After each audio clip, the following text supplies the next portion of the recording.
Bem, boa noite a todos. Sejam todos bem-vindos na casa de nosso Deus. Louvado seja Ele, porque o Espírito Santo que aqui está nos conduzindo a esse caminho das mansões celestiais nos trouxe aqui para ouvir a sua palavra. Quando eu recebi o convite da irmã, né?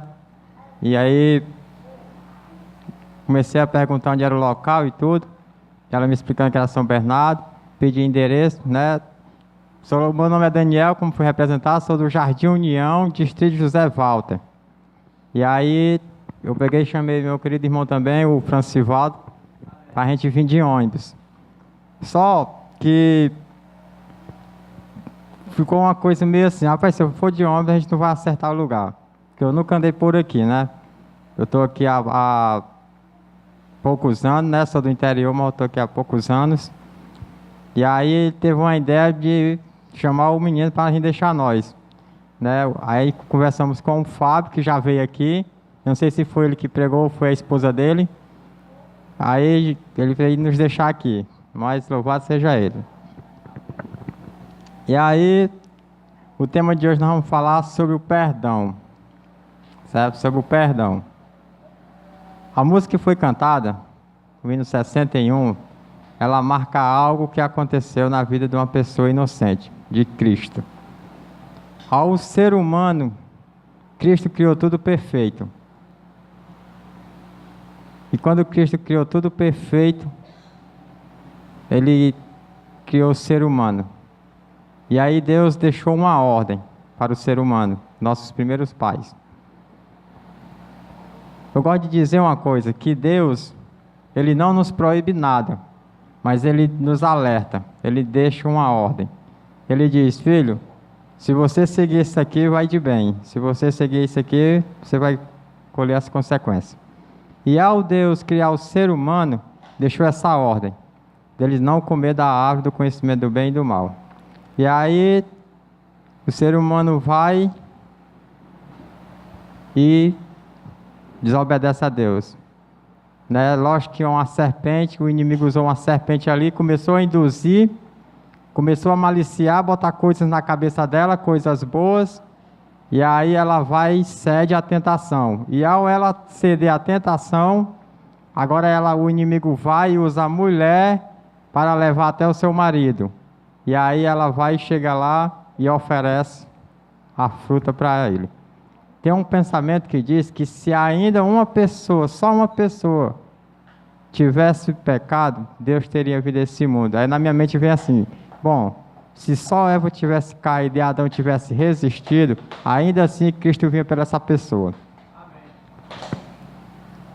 Vamos abrir nossa Bíblia no livro de Romanos.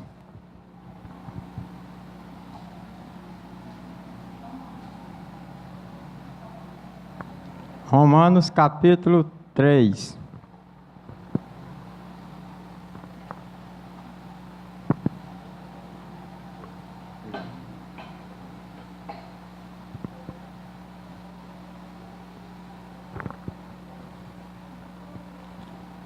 Romanos capítulo 3.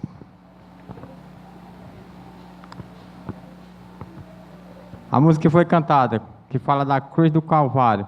O Calvário, ele mostra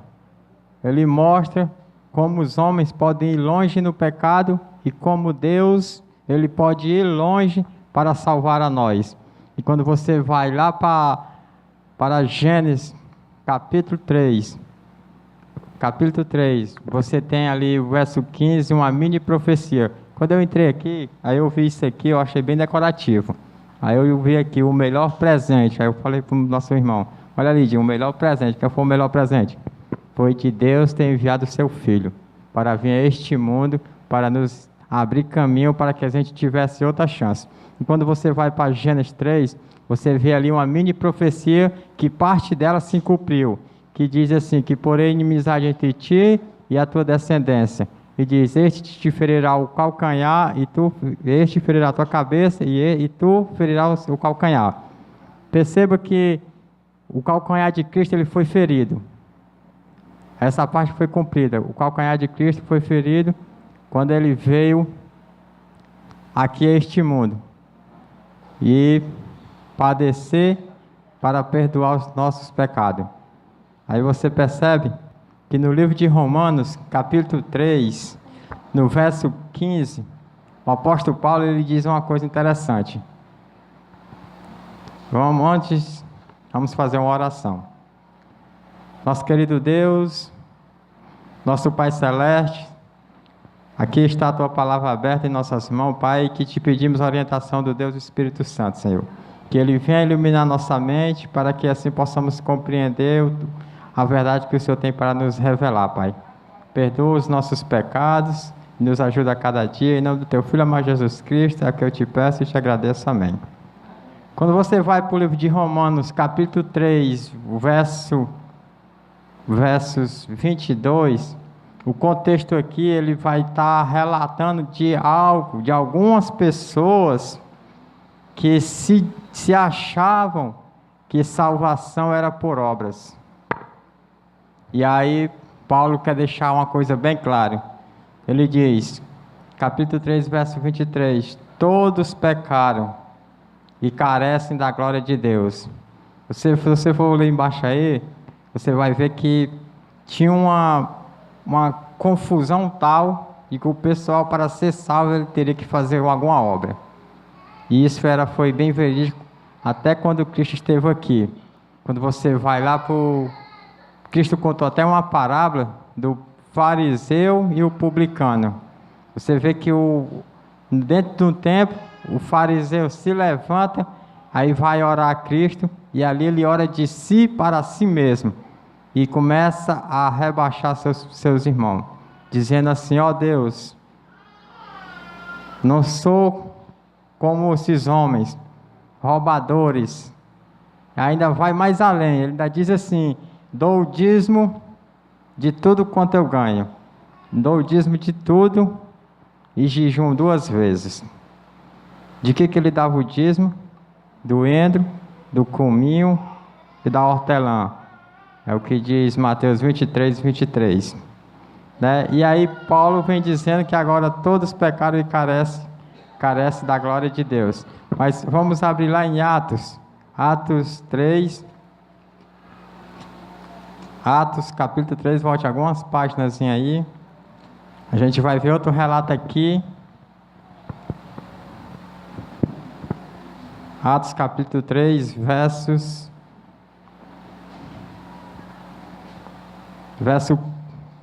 do 15 até verso 15 em diante, diz assim, ó.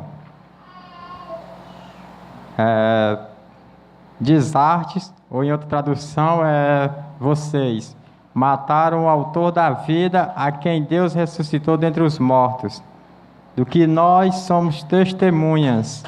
Pela fé em nome de Jesus, é que esse mesmo nome fortaleceu a este homem, que agora vedes e reconheceis.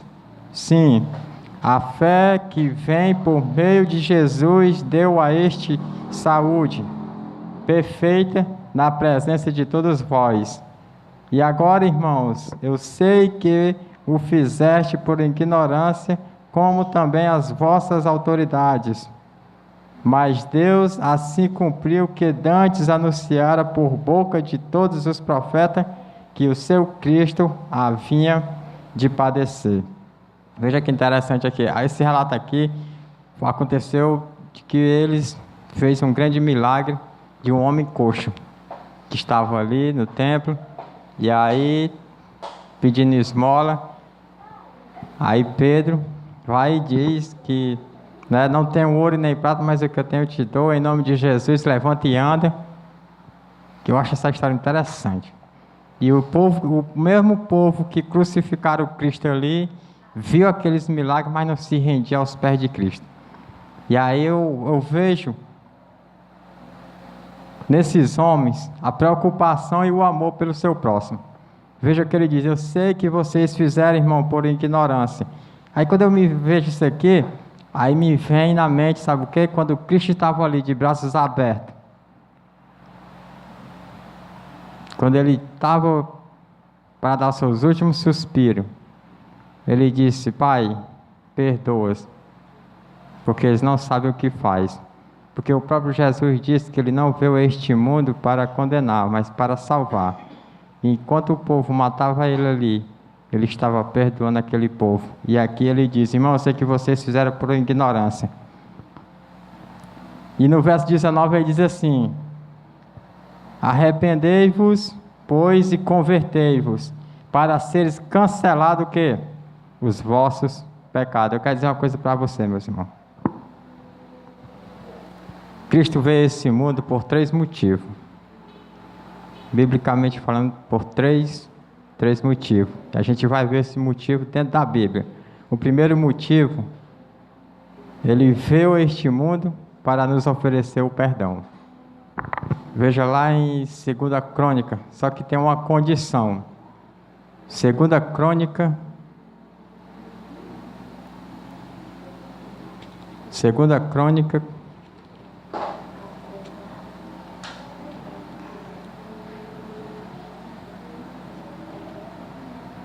2 Crônica, capítulo 7, verso 14. Cristo veio a este mundo por 3 motivos. O primeiro motivo é para nos oferecer o perdão. E quando você vai para 2 Crônica, capítulo 7, verso 14, diz assim: essa é uma condição para nós recebermos o perdão dele. Se o meu povo, que se chama pelo meu nome, se humilhar e orar e me buscar e se converter dos seus maus caminhos, então eu os ouvirei dos céus, perdoarei os seus pecados e sararei a sua terra. Olha que interessante. Quando você vai lá sararei a sua terra, né? A nossa terra. Quando você vai lá para o livro do Apocalipse, capítulo 3, verso 20, Jesus também diz assim: eis que estou à porta e bato. Se alguém ouvir minha voz e abrir a porta, eu entrarei e cearei em sua casa e ele comigo. Se nós abrirmos nosso coração, querida, nossa vida para Cristo, com certeza ele vem fazer morada em nós. E assim estaremos fazendo o que? Reconhecendo que nós necessitamos dele. Porque é ele que é o Espírito Santo que faz isso em nós. De reconhecermos. Na época, quando Cristo esteve aqui nesse mundo, existia uma classe de pessoas que achavam que não necessitavam de Cristo. Por isso que Cristo diz assim: eu não vim chamar justos, mas sim pecadores. As pessoas se achavam justas, não reconheciam a sua pecaminosidade. Mas por isso que ele diz: nós devemos ser humildes e reconhecer que somos pecadores, né? E quando você vai lá para 1 João, é tão interessante, né, que o tema aqui é sobre o perdão de Cristo, como alcançar o perdão. E quando você vai lá para a epístola de 1 João, capítulo 2, verso 1, ele diz assim: filhinhos meus, estas coisas eu vos escrevo, a palavra, para que não pequeis. Todavia, se alguém pecar, temos um advogado junto ao Pai justo, o Jesus Cristo. Então, se a gente pecar, né, e se arrepender, ele vai nos perdoar.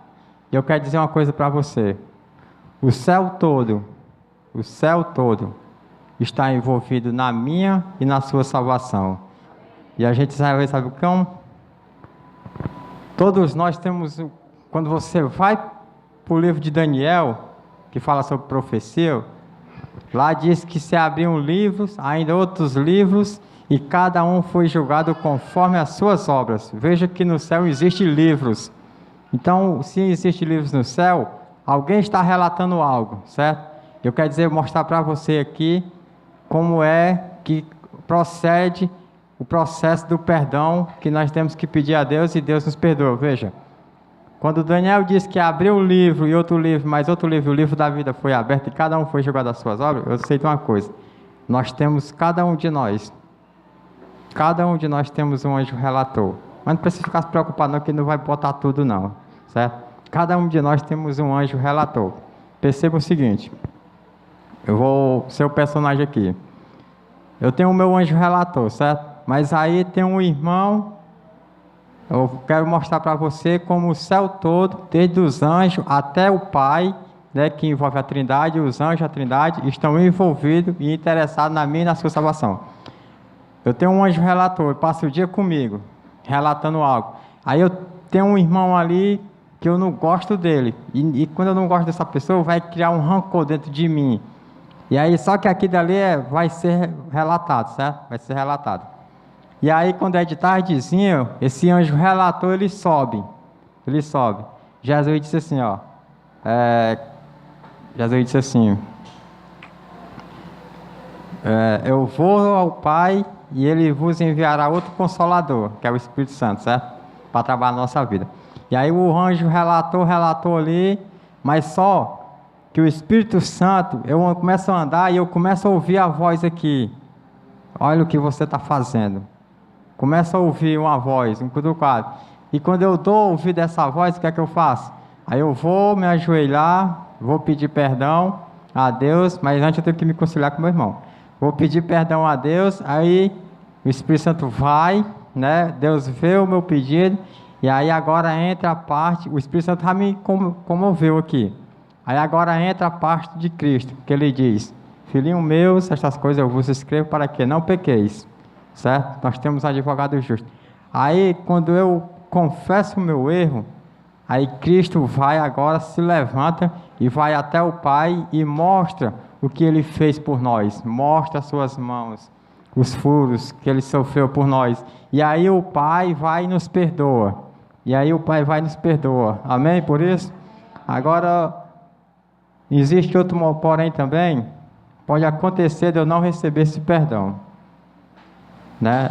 Porque a palavra de Deus diz que há pecado para a vida e há pecado para a morte e há pecado não para a morte.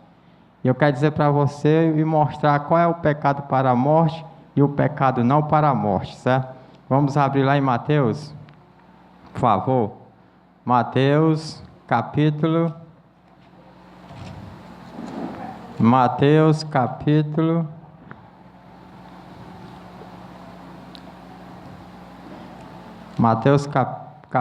12. Capítulo 12, versos 32. Mateus capítulo 12, versos 32. Diz assim, amém? Diz assim, ó: se alguém proferir alguma palavra contra o Filho do Homem, ser-lhe-á isso perdoado. Mas se alguém falar contra o Espírito Santo, não lhe será isso perdoado, nem neste mundo, nem no porvir. Aí eu pergunto, sabe como é que a gente blasfema contra o Espírito Santo? Eu tive 4 chamados para ir para igrejas, certo? 4 chamados, mas não adventismo, né? Primeiro, eu vendia pipoca no carrinho, e aí vendia na igreja, aí veio um rapaz lá, aí me chamou: rapaz, bora entrar? Eu: não, mas depois eu vou. Não, bora agora aceitar Cristo aqui. Eu: não, deixa para depois eu vou. E aí não fui. Aí fui para casa. Outro dia depois, foi uma mulher lá na porta de casa, me convidando para ir para uma igreja. E aí eu comecei a botar obstáculo. Onde é que fica? Que hora começa? Que hora termina? Aí eu peguei e disse: não, se der certo eu vou. Eu não fui. Depois fui para a igreja, fui levado para minha tia para a igreja católica. Lá ela me botou numa crisma, e aí eu vi os pessoal dizer que eu teria que confessar meus pecados para o padre. Né? Eu não conhecia nada, só que eu fiquei cismado. Eu disse assim: não vou confessar nada para ninguém. E saí, né? E não fui. Aí eu teve um evangelismo, né? Fui convidado pelos irmãos, eu fui para o evangelismo e comecei a gostar daquilo. Só que quando no apelo dele que ele fez para se entregar a Cristo, algo me puxava. Algo dizia assim: não vai, e outro dizia vai. Um vai, outro não vai. Eu peguei, atendi a voz e fui. Certo? A blasfêmia contra o Espírito Santo se torna assim. Quando a gente trabalha no roçado, a gente é novinho, né? Eu acho que alguém já trabalhou em roça aqui, já? Trabalhou em roça? Pronto. A gente, quando é novinho, começa a ir com os pais para trabalhar, capinar. Quando a gente começa os primeiros dias, começa a nascer um calo na mão, né? Os calos de sangue. Chega o outro dia que a gente não consegue nem pegar no cabo, porque fica doendo, fica incomodando. A blasfêmia contra o Espírito Santo, ele é do mesmo jeito. Ele fica nos alertando do nosso erro. Só que na roça vai chegar um tempo que suas mãos vão estar tão encaliçadas que aquilo não vai fazer mais efeito. Não vai mais doer sua mão. Já está tão encaliçado com carnes mortas que para você pode pegar qualquer coisa que não dói mais.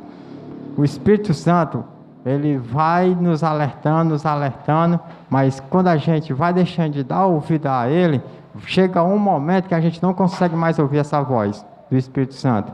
Chega um momento que você não consegue mais ouvir e aí já não dá mais. Por isso que diz que há pecado. Esse é o pecado para a morte. Né? Agora, quando a gente dá a ouvido a ele, sim, é o pecado para a não morte. Segundo motivo de Cristo ter vindo a este mundo. Segundo motivo, para moldar o nosso caráter. Isso é o essencial, isso. Para moldar o nosso caráter. Porque, meus queridos e minhas queridas, é a única coisa que eu e você vamos levar para o céu. É o nosso caráter, é a única coisa. Por isso, qual é o melhor exemplo?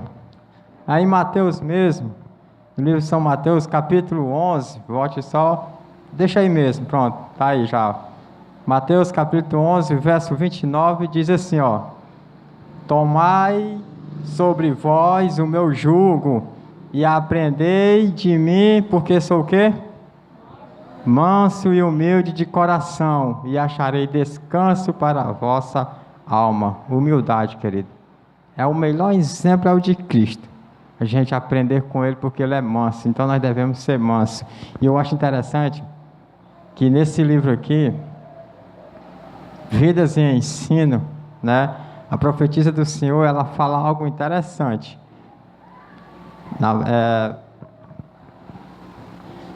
Na página 47, no quarto parágrafo, ela diz assim, ó. Olha que interessante. Os anjos de Deus, veja bem, serafins e querubins,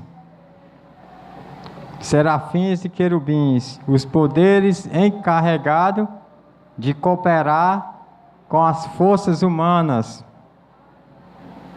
vê com admiração e alegria que seres humanos decaídos, que eram filhos da ira, estão por meio do ensino de Cristo formando um caráter, segundo a semelhança divina, para serem filhos e filhas de Deus e desempenharem um papel importante na ocupação e prazeres do céu. Olha que interessante, por meio da palavra de Cristo, eu e você, a gente sabe que o nosso caráter ele não é formado assim, ó.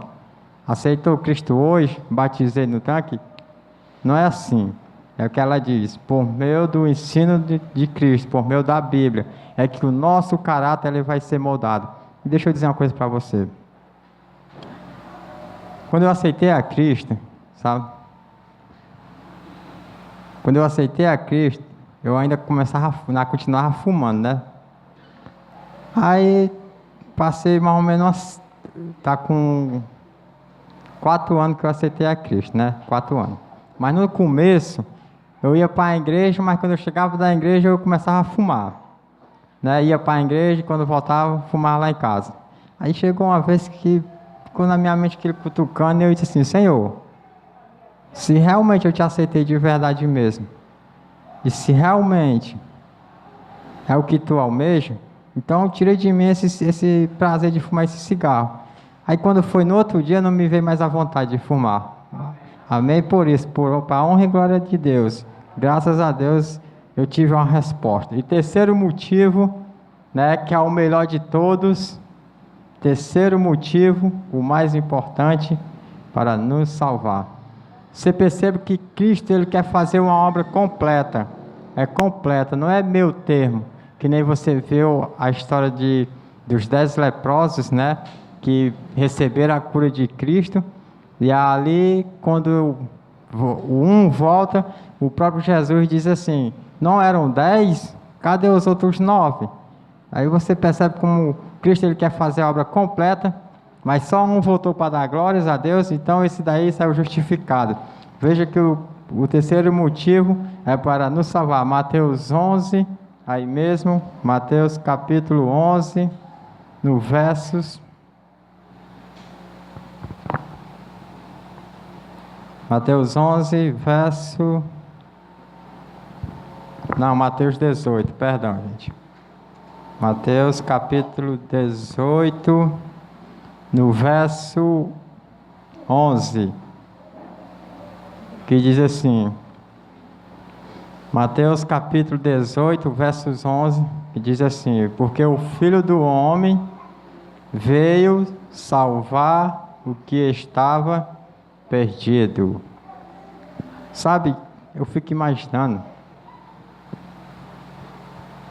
né, do amor que Ele tem por cada um de nós, por esse presente tão maravilhoso que Ele nos deu, mesmo sabendo que muitos o rejeitariam, né, porque o Filho do Homem veio salvar. E quando a gente vê lá em João 3,16, diz: porque Deus amou o mundo, a gente não vai entender que tamanho de amor é esse que Ele tem por nós, dele dar esse presente, essa dádiva, né? Abrir caminho para podermos reconciliar. Até a lição da escola sabatina é interessante, né? Reconciliar, um recomeço, tudo de novo, realigar, né? O que foi desligado, lá no céu, né? Lá no Éden, e agora Ele veio para religar tudo de novo, né? Esse é um papel muito interessante. E aí eu fico imaginando na cena ali, sexta-feira, 9 da manhã, Cristo começando a sofrer ali, e 3 horas da tarde sendo estendido. Muitos dos povos que estavam lá com Cristo viram os milagres deles, ou até foi ajudado por eles, porque você vê que quando Cristo quando ele começou o seu ministério, né, você vê que na multiplicações de peixe e pães tinha muita gente, mas porque o povo era influenciado pelos grandes líderes. Por isso que eles não davam atenção ao que Cristo falava. E 3 horas da tarde, Cristo pensa ali naquela cruz ali, ao lado 2 ladrões. Um dizia assim: se és o Filho de Deus, desce daí, salva a ti e a nós. Se enquadrou com os que estavam blasfemando contra Deus. O outro disse assim: nem ainda sobre sentença de morte tu temes a Deus. Olha que interessante, um repreendendo o outro. Nós, pelos nossos próprios atos, estamos pagando as consequências. Mas esse aí, que nada fez, inocente. E aí eu acho interessante, sabe o que é? Foi o reconhecimento desse ladrão. Quando ele disse: Senhor, quando vieres do teu reino, lembra-te de mim. Muitos pregam que, claro que não vai dar muito tempo a gente conduzir isso aqui, mas muitos dizem que o ladrão já está salvo. Mas, aliás, está no céu, né? Claro que não. Olha que interessante que ele diz: quando vieres no teu reino, lembra-te de mim. E Cristo disse: em verdade eu te digo que hoje estarás no paraíso comigo. Cristo estava confirmando já a salvação dele. Ele reconheceu as palavras de Cristo. Quando Cristo disse: Pai, perdoa, e o ladrão foi buscar seu perdão. As pessoas dizem, alguns pregadores, claro que não adventistas, dizem que o ladrão foi esperto, né? Dizem que o ladrão foi esperto, passou a vida toda roubando, e no fim da sua vida ali, ele roubou a salvação. Isso é mentira, ele não roubou. Ele buscou o perdão de Cristo e Cristo o perdoou. E o último texto, meu querido irmão, para a gente ver, se encontra em Mateus 16, versos 16, versos 27. O último texto se encontra em Mateus 16, versos 27. Você perceba que há um processo de santificação para nós, né? E a salvação em Cristo, ele se envolveu em 3 tempos. Em 3 tempos, perceba isso: passado, presente e futuro, certo? Passado, presente e futuro. Na cruz, no passado, nós fomos salvos. No presente, na intercessão de Cristo, nós estamos sendo salvos. No futuro, quando Ele voltar, nós seremos completamente salvos. Isso se chama o processo de purificação, que na cruz dele, pelo seu sangue, eu e você fomos purificados. Se chama processo de santificação, que Cristo disse: sede santo como eu sou santo. Ser santo é ter boas obras, é mostrar o amor, a preocupação pelo nosso próximo, é ser luz para Ele. Que nem diz um pensamento: todo cristão que nasce no reino de Deus, todo cristão que nasce no reino de Deus, ele é um missionário. Ele é um missionário. E o outro processo, que é a glorificação, é o que o apóstolo Paulo diz lá em, se não me foge a memória, em 2 Coríntios capítulo 15, que diz que nós seremos transformados e glorificados quando Cristo vier. Esse corpo aqui, que é imortal, será mortal, que é mortal será imortal, e nós seremos glorificados. E o último texto aí, ele diz assim, Mateus 16, versos 27: porque o Filho do Homem adivina a glória de seu Pai com os seus anjos, e então retribuirá a cada um conforme as suas obras. Sabe? Quando você começa a estudar a palavra de Deus, você percebe como foi pouco tempo já que Cristo faleceu e ressuscitou. Você percebe como está tão perto a vinda de Cristo quando você começa a estudar. E quando você começa a ver as profecias, então, quando você começa a ver as profecias, que isso te fortalece mais. Por exemplo, lá de Daniel, que o rei teve um sonho da estalta. Você percebe que cada metal, cada parte da estalta foi se cumprindo. A única coisa que não se cumpriu ainda foi aquela pedra que foi descida. Que ele diz: porque o Filho do Homem há de vir na sua glória de seu Pai com seus anjos, e então retribuirá a cada um. Quando Cristo voltar, meus amados, quando aquela sepultura se abrir, aqueles que morrerem em Cristo ressuscitarão primeiro, e os que estiverem vivos serão transformados. Vai ter esse privilégio de nem passar pela morte, certo? Por isso que há uma necessidade de a cada dia nós se apegar mais a Ele, porque nós não sabemos. Cristo foi muito sábio de não deixar o dia nem a hora dele vir, porque se ele tivesse deixado o dia e a hora, nós se prepararia só no último dia que ele viesse. Se ele viesse amanhã, hoje faria tudo e se prepararia. Isso não seria uma conversão, né? E quando ele vier, que quando ressuscitar, quando a sepultura se abrir, todos serão coroados pelo próprio Cristo. E ao subir para o céu, antes de entrar lá, passaremos 7 dias fora, e tiraremos as coroas e depositaremos aos pés de Cristo. Só então entraremos nas mansões celestiais para poder adorar o nosso Senhor. Amém? O meu convite é: busque a Deus mesmo nas dificuldades. Busque a Ele, não se entregue. Sabe? Todos nós temos um problema.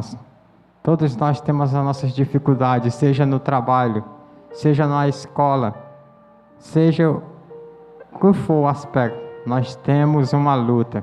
Mas Jesus disse: eu venci o mundo.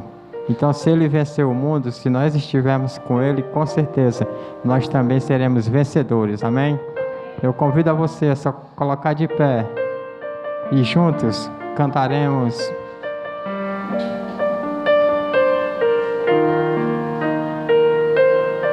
o melhor lugar do mundo.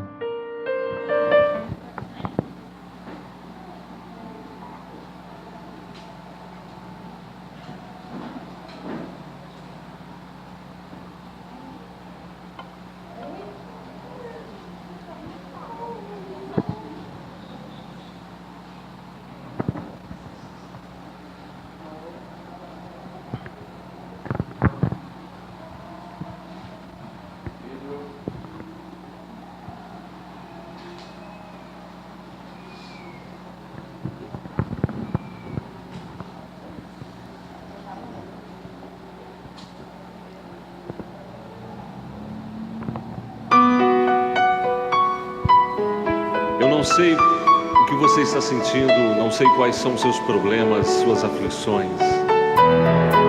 Sei apenas de uma coisa, que aos pés de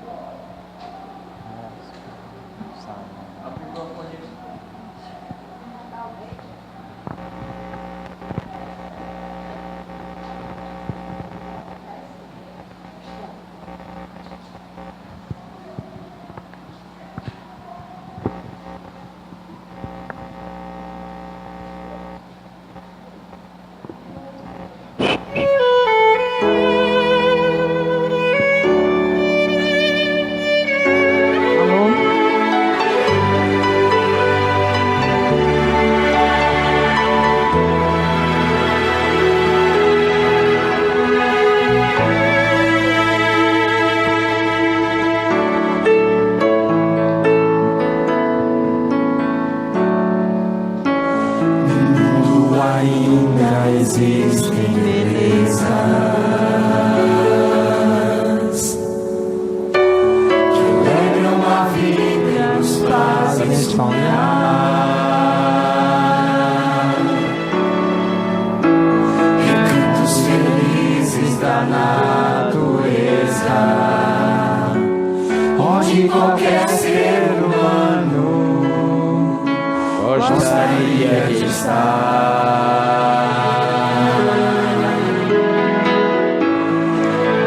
De todos os lugares, o mais bonito, inspirador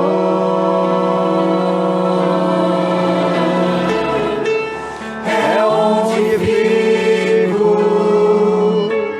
em oração, junto aos pés do Salvador. Cante. O melhor lugar do mundo é aos pés do Salvador.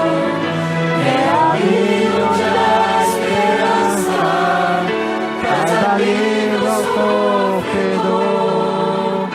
É ali onde eu me encontro com a fonte do amor. O melhor lugar do mundo é aos pés do Salvador.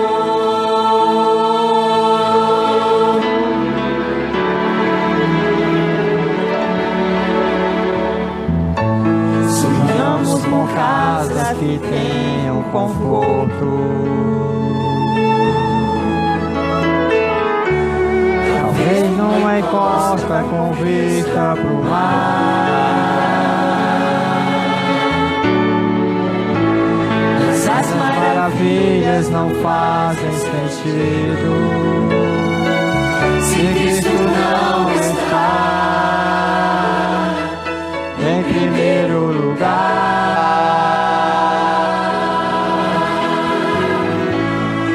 Ao sentir a paz de Deus,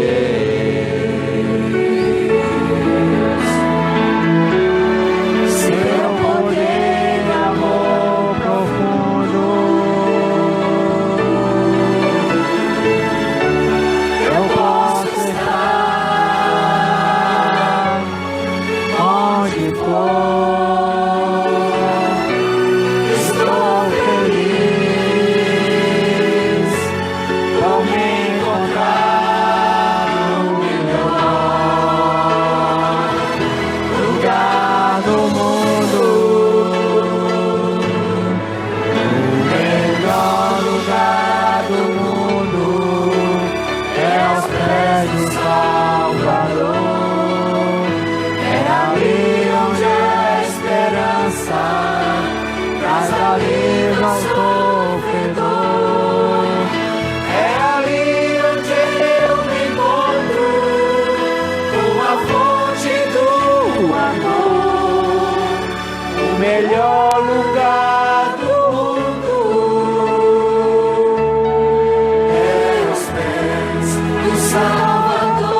Com certeza. O melhor lugar do mundo é eu e você estarmos aos pés do Salvador Jesus Cristo. Porque há um céu para nós alcançarmos, meus irmãos, e o inferno a rejeitar. Oremos. Santo, Santo Deus e Eterno Pai, louvado e glorificado e exaltado, Senhor, seja o Teu nome, Pai. Somos pecadores, Senhor, mas muito obrigado porque Tu enviaste o Teu Filho aqui a este mundo para nos tirar do lamaçal, Pai, na qual estávamos todos afogados, Pai. Muito obrigado, Senhor, por esse amor tão grande, tão inexplicável, Senhor. Mas nós te agradecemos, porque hoje o Teu Filho está no céu, intercedendo por cada um de nós. Te agradecemos, Pai, porque a porta da graça ainda está aberta, Senhor. Te pedimos também, Pai, que o Espírito Santo que aqui está, que o Senhor enviaste para nos ajudar nessa caminhada tão espinhosa, mas que no fim será um doce, Pai. Nós te pedimos forças, que Ele nos dê força nas nossas dificuldades, nas batalhas da vida, Senhor. Nos dê força na questão também, Senhor, do trabalho, na questão da guarda da Tua lei, Senhor. Nós te pedimos que o Espírito Santo nos dê força, nos dê ânimo e não venhamos desistir dessa caminhada cristã, Senhor. Muito obrigado, Pai, porque aqui estamos e muito obrigado, Senhor, por nos oferecer esse perdão. Obrigado, Pai, pela Tua mensagem que foi passada. Nós te agradecemos. Que o Senhor abençoe os Teus filhos que aqui estão. Leva-os para os seus lares na proteção dos Teus santos anjos, Pai. É o que nós te pedimos, não porque há mérito em nós, mas pelos méritos do Teu Filho amado Jesus Cristo. Amém, Pai. Eu quero desejar um Feliz Natal para todos, né? Tenham todos uma boa noite. Eu estarei ali fora para cumprimentar os irmãos.